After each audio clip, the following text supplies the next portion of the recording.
The Duke of Edinburgh crashed his Land Rover Freelander on the A149 on Thursday afternoon.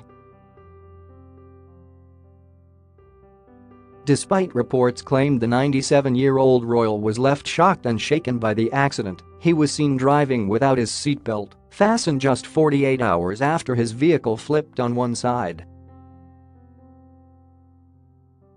His wife Queen Elizabeth II was also seen at the wheel near her wintry retreat in Sandringham just a few hours after the events unfolded, a move branded insensitive by Emma Fairweather, one of the three people in the other vehicle involved in the crash.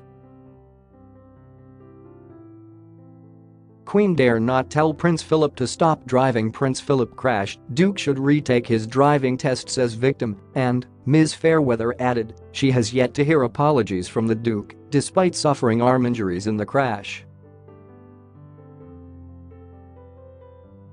These behaviours have been labelled by Mark Borkowski, a public relations consultant, a DPR moment. Speaking about the decision of Prince Philip to order a new Land Rover Freelander and go driving shortly after the accident, Mr. Borkowski said, "It would have been wise to just go a little bit silent on this story." Read more. Everyone is terrified of the Duke. Prince Charles worried after Sandringham crash. However, the PR expert acknowledged Buckingham Palace aides are dealing with a man who would scarcely bend his wool and follow their advice on how to behave after the crash. He said, "It seems to me he had a point to prove that, despite his aging years, he loved his car and wasn't going to stop."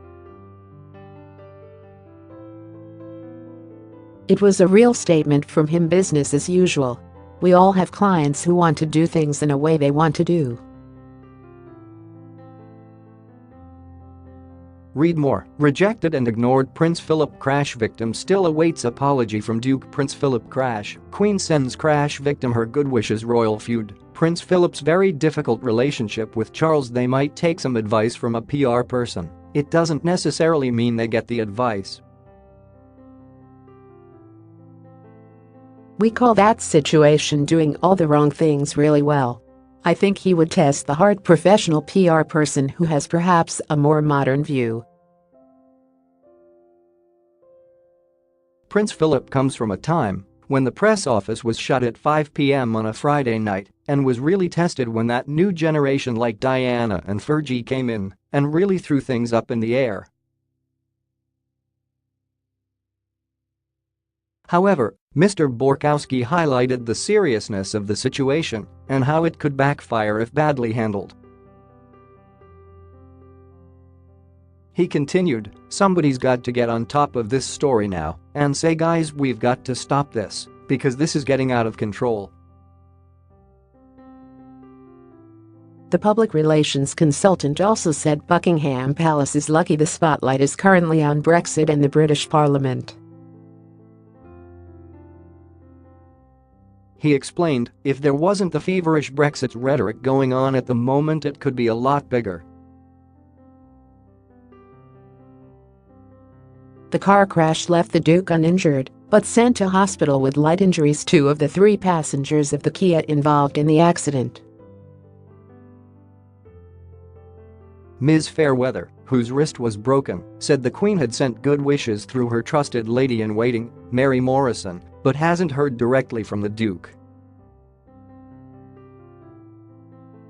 She told the Daily Mirror, "I'm still quite surprised that Prince Philip hasn't felt he wants to contact me and inquire as to how I am." Receiving a message from someone else's partner who wasn't involved in the accident is confusing. The door is absolutely still open for him to reach out.